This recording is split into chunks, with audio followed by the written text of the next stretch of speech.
Wilujeng pepanggihan malih para sedulur lan sederek ingkang sami katresnan.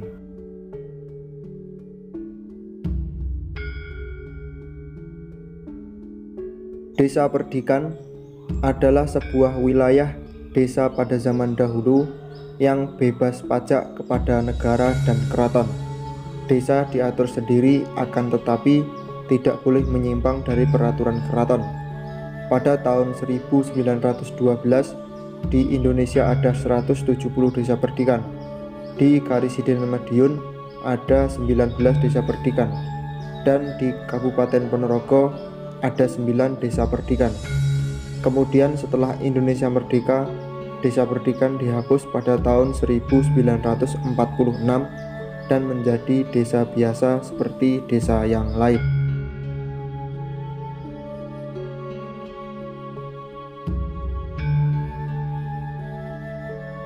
Desa Menang secara geografis masuk wilayah Kecamatan Jambon, Kabupaten Ponorogo, dan berada kurang lebih 10 km dari pusat Kabupaten Ponorogo. Desa Menang berbatasan di selatan dengan Desa Pulosari, di timur dengan Desa Maron, di utara dengan Desa Serandil, dan di barat dengan Desa Pulosari dan Desa Serandil.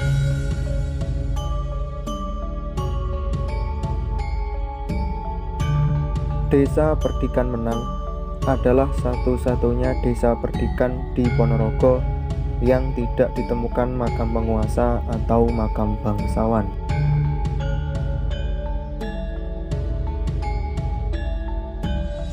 Awal mula Desa Menang bisa menjadi desa perdikan adalah sebagai berikut.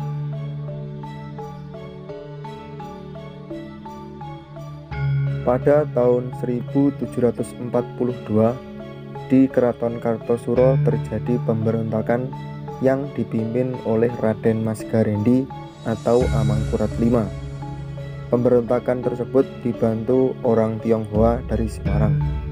Sunan Pakubuwono II yang saat itu menjadi raja mengungsi bersama keluarga dan orang kepercayaan ke arah timur hingga ke wilayah Kabupaten Ponorogo. Di Ponorogo, Sunan Pakubuwono II banyak menyinggahi beberapa tempat dan sekarang menjadi petilasan yang ada di Kabupaten Ponorogo. Sunan Pakubuwono II menyinggahi beberapa tempat antara lain 1. Kranggan Sukorejo atau rumah Raden Jayangrono, Bupati Kabupaten Pedanten tahun 1755 sampai tahun 1780. 2. Desa Taman Arum.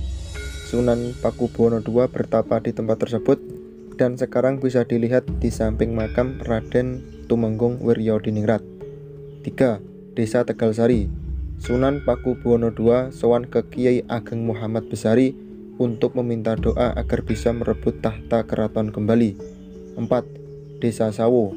Petilasan Sunan Kumbul. Di tempat ini adalah petilasan dari Sunan PB II. 5. Gunung Bayangkaki. Gunung Bayangkaki, Sunan Pakubuwono II ziarah ke makam Pangeran Kalibokusumo. 6. Selayon Pulung. Di Selayon, Sunan Pakubuwono II menempuhi Empu Salembu karena mendapat wangsit saat bertapa. 7. Desa Menang. 8. Kecamatan Badekan.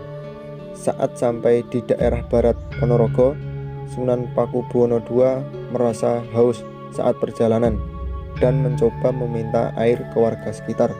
Namun warga tidak mempunyai air, maka diganti dengan air kelapa atau badak. Kemudian Sunan Pakubuwono II bersumpah, jika sudah ramainya zaman, tempat ini kuberi nama Badegan. Kemudian setelah dirasa cukup dalam mencari masukan, akhirnya rombongan Sunan Pakubuwono II pulang menuju keraton melewati Badegan. Karena saat perjalanan sudah kemalaman, akhirnya menginap di rumah warga sekitar. Rumah tempat bermalam Sunan Pakubuwono II dan rombongan adalah rumah Mbok Rondo Puno. Di rumah ini, Sinuwun Pakubuwono II disuguhi jenang katul yang diwadahi lemper. Sinuwun terlihat lahap menyantap jenang katul walaupun waktu itu belum ada sendok. Sinuwun dahar memakai daun beringin. Sinuwun dahar dari tengah ke pinggir, dan ketika sampai tepi, jenang tidak bisa dimakan karena daun beringin sudah lemas karena terkena panasnya jenang katul. Kemudian Mbok Rondo Puno berkata, "Mangan jenang kok saka tengah, iku yen perange yo kalah. Jajal saka pinggir, saya menengah saya adem, yen perange bisa menang." Sinuwun mendengarkan perkataan Mbok Rondo Puno dan dijadikan filosofi perang agar bisa menang. Keesokan harinya, Sinuwun Pakubuwono II dan rombongan pulang ke Keraton Kartosuro. Saat berpamitan, Sinuwun berkata, "Mbok, banget panarimaku, aku kok suguhi jenang katul. Besok kowe delana menyang omahku ya, Mbok." Mbok Rondo menjawab, "Panjenengan daleme pundi, asmane sinten?" Sinuwun menjawab lagi, "Jenengku Abdurrahman, omahku kulon kono."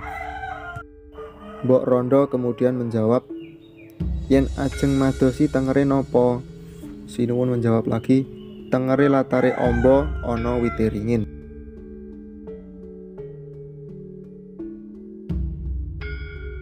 Di suatu waktu, Mbok Rondo Puno dan putranya yang bernama Si Puno sowan ke Keraton Kartosuro.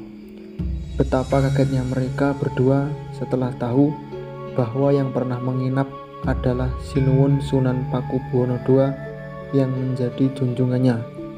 Kemudian oleh raja diberikan hadiah pakaian, perhiasan, serta piagam supaya diserahkan ke Bupati Ponorogo. Dan oleh Sinuwun desanya dinyatakan desa perdikan dan dinamai Desa Menang pada tanggal 27 Rejab 1745 Masehi. Mbok Rondo Puno dan Si Puno izin pulang ke Ponorogo. Namun dalam perjalanan, tiba-tiba Mbok Rondo Puno wafat dan dimakamkan di tempat tersebut. Sekarang menjadi Desa Sangen, Kecamatan Jatipuro, Kabupaten Karanganyar.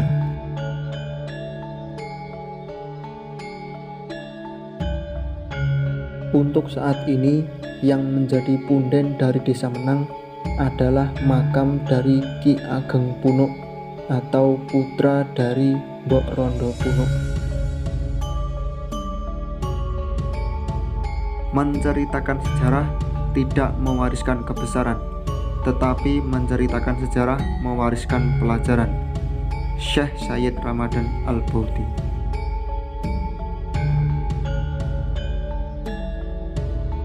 Demikian, semoga bermanfaat dan menambah wawasan Anda.